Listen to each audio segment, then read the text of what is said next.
রাষ্ট্রবিজ্ঞান একক পরিচালক বিশিষ্ট শাসন ব্যবস্থা কাকে বলে? একক পরিচালক ব্যবস্থার গুণ ও ত্রুটিগুলি আলোচনা করুন। একক পরিচালক ব্যবস্থা কাকে বলে? যে শাসন ব্যবস্থায় একজন ব্যক্তির দ্বারা বা একজন শাসকের দ্বারা শাসন ব্যবস্থা পরিচালিত হয়, সেই শাসন ব্যবস্থাকে আমরা বলতে পারি একক পরিচালক বিশিষ্ট শাসন ব্যবস্থা। যে শাসন ব্যবস্থায় একজন ব্যক্তির দ্বারা বা একজন শাসকের দ্বারা শাসন ব্যবস্থা পরিচালিত হতে পারে তাকে বলা হয় একক পরিচালক বিশিষ্ট শাসন ব্যবস্থা। এইরূপ শাসন ব্যবস্থায় দেখা যায় শাসন ব্যবস্থার এক সুঠাম সুনিপুণ রূপায়ণ। মার্কিন যুক্তরাষ্ট্রের রাষ্ট্রপতি হচ্ছেন একক পরিচালিত বিশিষ্ট শাসন ব্যবস্থার প্রধান। উদাহরণ হিসেবে বলা যেতে পারে মার্কিন যুক্তরাষ্ট্রের রাষ্ট্রপতি একক পরিচালিত বিশিষ্ট শাসন ব্যবস্থার প্রধান।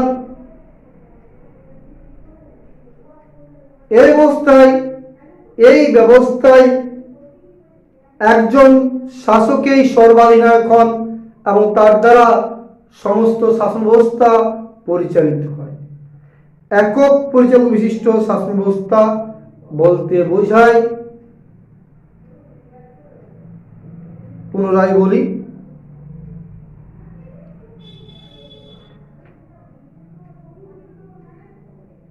মডার্ন টিউটোরিয়াল হোমে প্রত্যেক ছাত্রছাত্রীকে আমার আন্তরিক প্রীতি ও ভালোবাসা। সকলের প্রতি রইল আমার সমবেদনা ও শুভকামনা। আজকে উচ্চ মাধ্যমিকের 2023 উচ্চ মাধ্যমিকের এক বিশিষ্ট প্রশ্ন নিয়ে আলোচনা করতে এসেছি। সেই প্রশ্ন হচ্ছে, একক পরিচালক বিশিষ্ট শাসন ব্যবস্থা কাকে বলে? এই শাসন ব্যবস্থার গুণ ও ত্রুটিগুলি আলোচনা করো। এই শাসন ব্যবস্থার গুণ ও ত্রুটিগুলি আলোচনা করো। একক পরিচালিত শাসন ব্যবস্থা কাকে বলে? যে শাসন ব্যবস্থায় একজন ব্যক্তির দ্বারা বা একজন শাসকের দ্বারা সমস্ত শাসন ব্যবস্থা পরিচালিত হয় তাকে বলা হয় একক পরিচালক বিশিষ্ট শাসন ব্যবস্থা। এই শাসন ব্যবস্থায় একজন সর্বাধিনায়ক থাকেন এবং যিনি শাসন ব্যবস্থা টোটাল শাসন ব্যবস্থা অন্যান্য সদস্যদের দ্বারা পরিচালনা করেন। একজন সর্বাধিনায়ক থাকবেন এবং তার দ্বারা অন্যান্য সদস্যরা পরিচালিত হবেন। হেড একজন হবেন, সর্বাধিনায়ক একজন হবেন এবং তার দ্বারা সমস্ত সংস্থা পরিচালিত হবে। টোটাল সংস্থাটা তার দ্বারাই পরিচালিত হবে। এরা হচ্ছে একক পরিচালিত সংস্থা। আমরা যে দেখেছি মার্কিন যুক্তরাষ্ট্রের রাষ্ট্রপতি একক পরিচালিত সংস্থার প্রধান। মার্কিন যুক্তরাষ্ট্রের এরূপ শাসন ব্যবস্থা পরিচালিত যেখানে মার্কিন যুক্তরাষ্ট্রের রাষ্ট্রপতি প্রধান, সর্বাধিনায়ক এবং তার দ্বারা সমস্ত সংস্থা পরিচালিত হয়। এইরূপ সংস্থার সমর্থক হচ্ছেন গার্নার। অধ্যাপক গার্নার ছিলেন এরকম সংস্থার তীব্র সমর্থক। এর প্রয়োজন সম্পর্কে তিনি বলেছেন যে সংস্থা এক সুষ্ঠু সংস্থা পরিচালনা দিতে পারে। অধ্যাপক গার্নারের কথা বলেছেন। এরপর দেখো যে একক পরিচালক সংস্থার ত্রুটিগুলি, এই গুণগুলি, একক পরিচালক বিশিষ্ট সংস্থার একক পরিচালক বিশিষ্ট শাসন ব্যবস্থার গুণগুলি। একক পরিচালক সংস্থার গুণ কি? দ্রুত সিদ্ধান্ত গ্রহণ সম্ভব। একক পরিচালক সংস্থার প্রথম যে বৈশিষ্ট্য গুণ, দ্রুত সিদ্ধান্ত গ্রহণ সম্ভব। দ্রুত সিদ্ধান্ত গ্রহণ সম্ভব। এই অবস্থায় অতি দ্রুত, যেহেতু একজন শাসক শাসন ব্যবস্থার সর্বাধিনায়ক হন, তাই তার দ্বারাই অতি সহজে দ্রুত সিদ্ধান্ত, শাসন কার্যে অতি দ্রুত সিদ্ধান্ত সম্ভবপর হয়। হয়তো এমন একটা পরিস্থিতির সম্মুখীন হলো রাষ্ট্র, যেখানে সিদ্ধান্ত নেওয়া খুব বাধ্যতামূলক, অতি দ্রুত সিদ্ধান্ত নিতে হবে, না হলে দেশ হয়তো জাতির পক্ষে সেটা বিপজ্জনক হতে পারে। তখন একক পরিচালন ব্যবস্থার প্রয়োজন, যে সংস্থায় শাসক শাসন ব্যবস্থার সর্বাধিনায়ক অতি দ্রুত সিদ্ধান্ত গ্রহণ করে তার কার্যকারী পদক্ষেপ গ্রহণ করতে পারেন। সিদ্ধান্ত গ্রহণ করছেন, আমার সঙ্গে সঙ্গে কার্যকরী সিদ্ধান্ত গ্রহণ করার সঙ্গে সঙ্গে কার্য সম্পাদনও করতে পারেন, যা দেশ তথা রাষ্ট্রের পক্ষে সম্ভব। যেমন আমাদের দেশের সমবস্থা দেখো, আমাদের দেশের সমবস্থায় প্রধানমন্ত্রী সমবস্থার প্রধান হলেও তাকে তার ক্যাবিনেট মন্ত্রীদের দ্বারা বিরোধীদের কাছে বুঝতে হয়, এবং এইটা বুঝতে এটা আলোচনা করতে আসল সময়টাই পেরিয়ে যায়। এরপরে দেশ তথা জাতির ব্যাপক ক্ষতিও হয়। কিন্তু একক পরিচালন সংস্থায় সেই সুযোগটি থাকে না।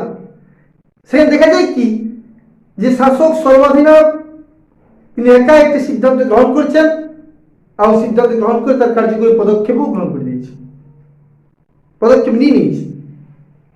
প্রয়োজন আছে চূড়ান্ত অবস্থায়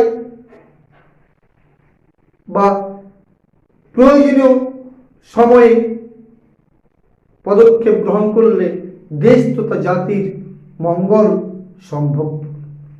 এরপর রয়েছে যে মতবিরোধ, হিংসার সম্ভাবনা থাকে না। একক পরিচালিত বিশিষ্ট শাসনাবস্থায় মতবিরোধের কোনো সুযোগ নেই, কেন শাসক অন্য কারোর কাছে কোন ব্যাপারে বুঝতেই যায় না।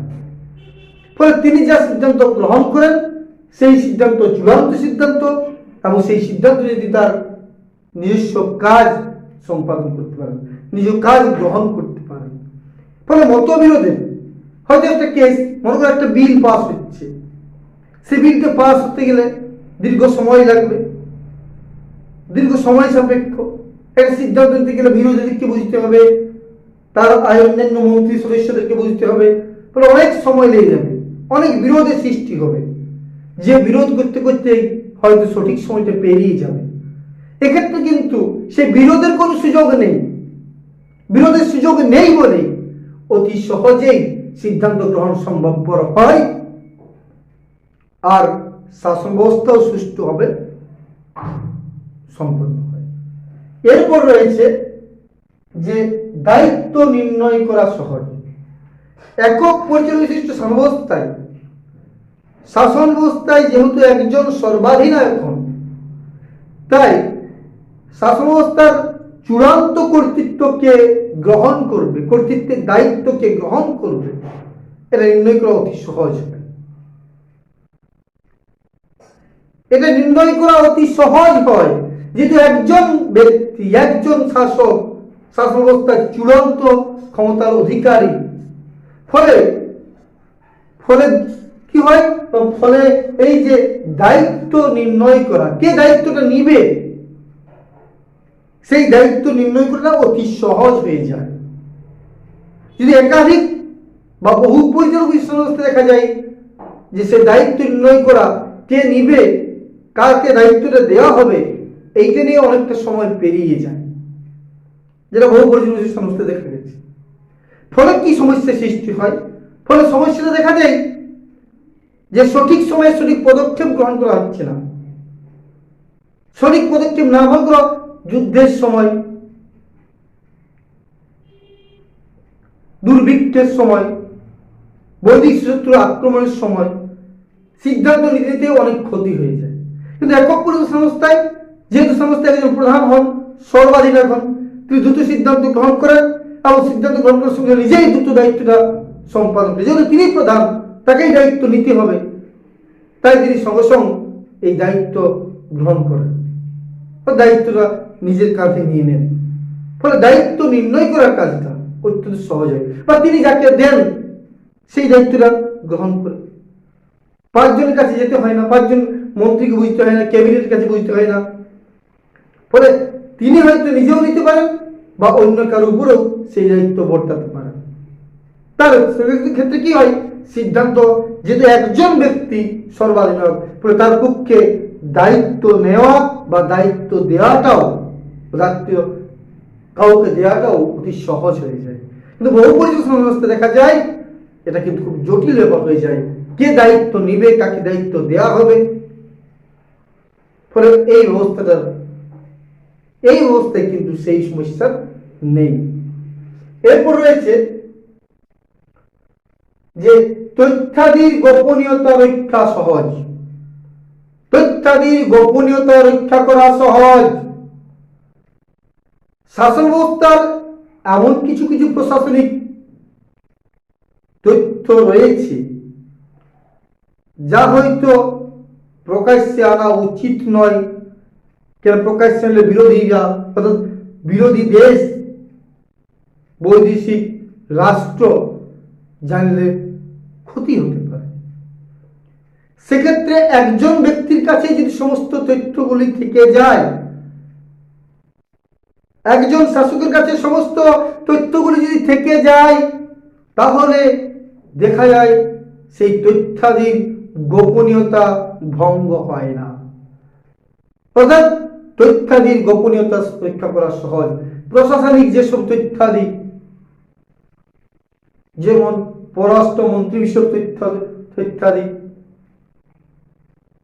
সামরিক নীতি নির্ধারণ বিষয়ক তথ্য, এগুলো যেহেতু একজন শাসকের দ্বারাই নির্ধারিত হয়, ফলে কি হয়, এই যে গোপনীয়তাটা রক্ষা করা সহজ হয়। তাহলে প্রথম বললাম গুণের মধ্যে যে দ্রুত সিদ্ধান্ত গ্রহণ করা সম্ভব।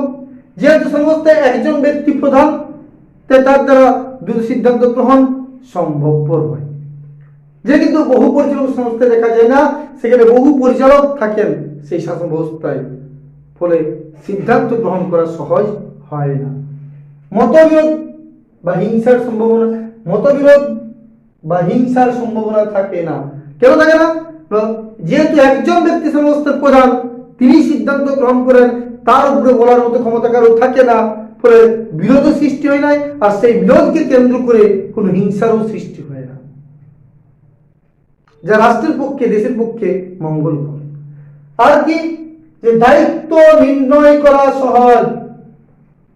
দায়িত্ব নির্ণয় করা, একজন শাসক যদি দেশের সর্বাধিনায়ক হন, তো তার পক্ষে সঠিক সময়ে সঠিক পদক্ষেপ গ্রহণ করা, সঠিক দায়িত্ব গ্রহণ করা বা দায়িত্ব দেওয়া, এই কাজটা অতি সহজ হয়। যে কিন্তু বহু পরিচালক সংস্থায় দেখা যায় না, কে দায়িত্ব নেবে, কাকে দায়িত্ব দেওয়া হবে, সে সেগুলো পালন করবে কিনা, এই নিয়ে নানা বিরোধের সৃষ্টি হয়। দেখা যায় যে আসল সময়টা পেরিয়ে যায়, অতিক্রান্ত হয়ে যায়, অথচ সঠিক সিদ্ধান্ত গ্রহণ করা সম্ভবপর হয় না। এরপর কি হয়, তথ্যাদি গোপনীয়তা রক্ষা। দেশ তথা জাতির যেসব গোপনীয় তথ্য, প্রশাসনিক সুবিধার্থে প্রশাসনিক যেসব তথ্য, পররাষ্ট্র বিষয়ক তথ্য, সামরিক বিষয়ক তথ্য, এমন অনেক তথ্য আছে যা সহজে প্রকাশ্যে আনা উচিত নয়। কেন? বিদেশি রাষ্ট্র, বৈদেশিক শত্রু যদি জেনে যায়, তাহলে দেশ তথা রাষ্ট্রের পক্ষে অত্যন্ত ক্ষতিকর। তাই একজন শাসক যদি দেশের সর্বাধিনায়ক হন, তাহলে এইসব তথ্যাদি, প্রশাসনিক যেসব তথ্যাদি গোপন করা সহজ হয়। তবু বলা যায় যে একক পরিচালনা সংস্থার অনেকগুলি ত্রুটিও রয়েছে। দেখো, যার ভালো দিক রয়েছে তার খারাপ দিকও আছে। এগুলো হচ্ছে ভালো দিকের উদাহরণ, এগুলো গুণ। এবার তার দোষ কি কি? দোষগুলি যেমন, প্রথমে বলি যে ক্ষমতার অপব্যবহার ঘটতে পারে। দেশের সর্বাধিনায়ক যদি একজন ব্যক্তি হন, একজন ব্যক্তি যদি শাসন ব্যবস্থা পরিচালিত হয়, তিনি সর্বে সর্বা হয়ে ওঠেন এবং তিনি নিজের মতো করে শাসন পরিচালনা করেন। সেক্ষেত্রে শাসকের স্বৈরাচারী হওয়াটা স্বাভাবিক একটা ব্যাপার। শাসক ক্ষেত্রে স্বৈরাচারী হয়ে যেতে পারে এবং তখন তিনি স্বৈরতান্ত্রিক ব্যবস্থা পরিচালনা করতে পারেন। ব্যক্তি বিশেষের কথা নাও ভাবতে পারেন, অন্য কারো কথা ভাবতে নাও পারেন। তিনি তখন সবসময় ভাববেন কিভাবে ক্ষমতাকে দখল করে রাখা যায়, কিভাবে ক্ষমতাকে সঠিক পদক্ষেপ করে আমার রাজত্বকে, আমার সময়কে আরো বেশি প্রভাবিত করা যায়। ফলে এক্ষেত্রে স্বৈরাচারী হওয়ার সম্ভাবনা বেশি। আর ক্ষমতার তো অপব্যবহার হবে কি? ক্ষমতার অপব্যবহার অবশ্যই হবে, কেন তিনি প্রধান, তাকে কারো কাছে কৈফিয়ত দিতে হচ্ছে না, কাউ দিতে হচ্ছে না, কাউকে বুঝতেও হচ্ছে না। অর্থাৎ এটা একটা ভালো দিক, এই খারাপ দিক, এটা একটা খারাপ দিক। এর সঙ্গে জনগণের স্বাধীনতা ক্ষুণ্ণ হওয়ার সম্ভাবনা আছে। জনগণের স্বাধীনতা ক্ষুণ্ণ হওয়ার সম্ভাবনা আছে। একক পরিবেশ ব্যবস্থা দ্বিতীয় যে ত্রুটিটি, জনগণের স্বাধীনতা ক্ষুণ্ণ হতে পারে। জনগণের বাক স্বাধীনতা, রাজনৈতিক স্বাধীনতা, সামাজিক স্বাধীনতা, গণতান্ত্রিক স্বাধীনতা ক্ষুণ্ণ হতে পারে।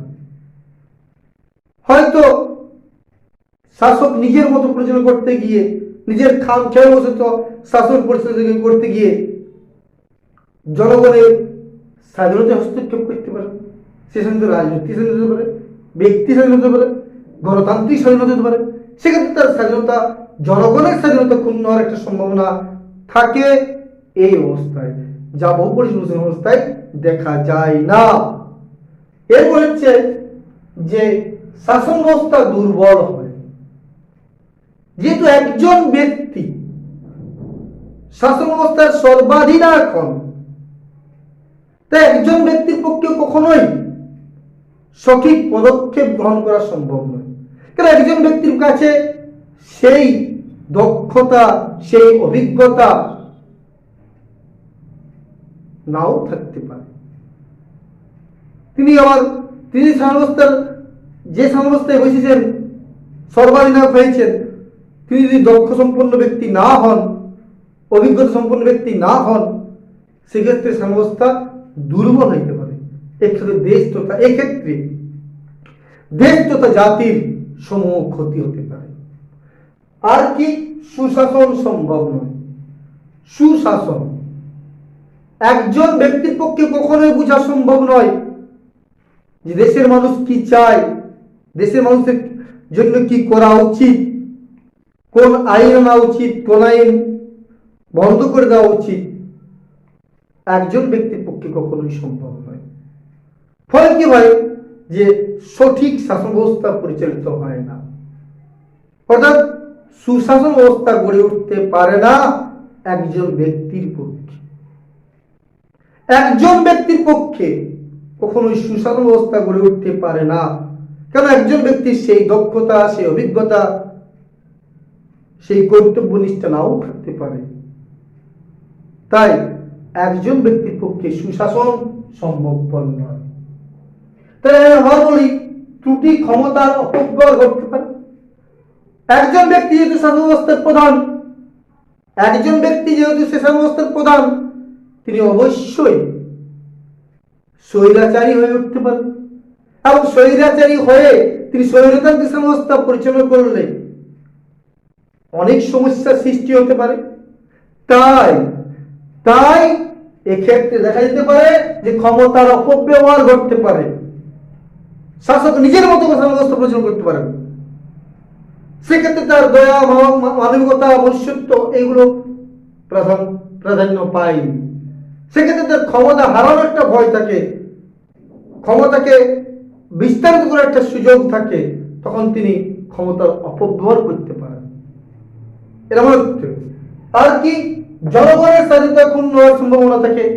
তিনি নিজের মতো যেহেতু শাসন ব্যবস্থা পরিচালনা করেন, এই যে যেহেতু তাকে অন্য কারোর কাছে জবাবদিহি করতে হয় না, অন্য কারোর কাছে প্রকাশ করতে হয় না, সেক্ষেত্রে তার ইচ্ছা মতো সমস্ত পরিচালনা করতে গিয়ে বা নিজে একাই দায়িত্ব বা সিদ্ধান্ত নিতে গিয়ে দেখা যায় যে জনগণ তার স্বাধীনতা থেকে বঞ্চিত হচ্ছে। অর্থাৎ জনগণের স্বাধীনতা তিনি হস্তক্ষেপ করেন। জনগণের বাক স্বাধীনতা, জনগণের রাজনৈতিক স্বাধীনতা, জনগণের ধর্মীয় স্বাধীনতায় তিনি হস্তক্ষেপ করতে পারেন। কারণ জনগণের স্বাধীনতা এক কথায় ক্ষুণ্ণ হতে পারে। আর কি এই সংস্থা দুর্বল, এই সংস্থা দুর্বল হয় কেন হয়? এই সমস্ত দুর্বল এই জন্যই হয়, একজন ব্যক্তি যেহেতু টোটাল সংস্থাটা পরিচালনা করছে, সমগ্র সংস্থা পরিচালনা করছেন, সেক্ষেত্রে তিনি যে সব দিক থেকে অভিজ্ঞ হবেন এটা সম্ভব। একজন ব্যক্তির পক্ষে সবকিছু সম্পর্কে কি তার অভিজ্ঞ না হওয়াই সম্ভাবনা থাকে। হয়তো সব দিকেই যে সর্বাভিজ্ঞ হবেন এমন কোনো মানে নয় যে তিনি শাসন ব্যবস্থা সব দিয়েই বুঝেন,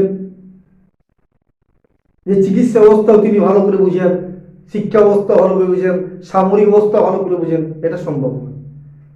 একজন ব্যক্তি সবকিছু নিয়ে সবকিছু ক্ষমতা নিয়ে খুব কমেই আছে। সেক্ষেত্রে কি দেখা যেতে পারে? সেক্ষেত্রে দেখা যেতে পারে যে সংস্থা দুর্বল হয়ে পড়েছে। পদক্ষেপ তো নিয়েছেন, সেটা সঠিক পদক্ষেপ নাও হতে পারে। তিনি সর্বস্থার নায়ক, তিনি সবকিছু বুঝেন আর তিনি সবকিছু সিদ্ধান্ত যদি গ্রহণ করেন, এটা কিন্তু দেখা যায় না। কেননা একজন ব্যক্তি সেই দক্ষতা অভিজ্ঞতা থাকা দরকার, তা তার কাছে নাও থাকতে পারে, বা একজন ব্যক্তি সর্বগুণ সম্পন্ন নাও হতে পারেন, তাহলে সব গুণ নাও থাকতে পারে, সব দক্ষতা নাও থাকতে পারে, আর তিনি যদি হেড হয়ে যান সংস্থা, সেক্ষেত্রে সমস্যা সৃষ্টি হতে পারে, শাসন ব্যবস্থা দুর্বল হতে পারে। আর কি সুশাসন সম্ভব নয়। দেশ যদি বৃহৎ হয়, দেশের কাঠামো যদি বৃহৎ হয়, বিপুল সংখ্যক জনরাশি যদি সেখানে থাকেন, জনগণ সেখানে বসবাস করেন, তাহলে তার পক্ষে সুশাসন সম্ভব নয়। কেন একজন মানুষের পক্ষে জনগণের চাওয়া পাওয়া, আশা আকাঙ্ক্ষা এগুলো বোঝা কখনোই সম্ভব হয় না। অর্থাৎ এক কথায় বলতে গেলে একজন শাসকের পক্ষে বা একক পরিচালক বিশিষ্ট সংস্থার পক্ষে সুশাসন গড়ে তোলা সম্ভব নয়। মূল্যায়ন বলবে যে তবু আমেরিকা বা মার্কিন যুক্তরাষ্ট্র রাষ্ট্রে একক পরিচালক সংস্থা গড়ে উঠেছে, যেখানে সুশাসন সুনিশ্চিত। কিন্তু বিশেষ বিশেষ ক্ষেত্রে এমন অনেক একক পরিচালক সংস্থা রয়েছে যেখানে জনগণ তার সমস্ত স্বাধীনতা থেকে সমস্ত স্বাধীনতা উপভোগ করতে পারেন। আজ এখানে শেষ হলো, পরের ভিডিওতে অন্য কিছু নিয়ে আলোচনা করব। ভালো থেকো, সুস্থ থেকো, নিজের লক্ষ্যে এগিয়ে চলো। জয় হিন্দ।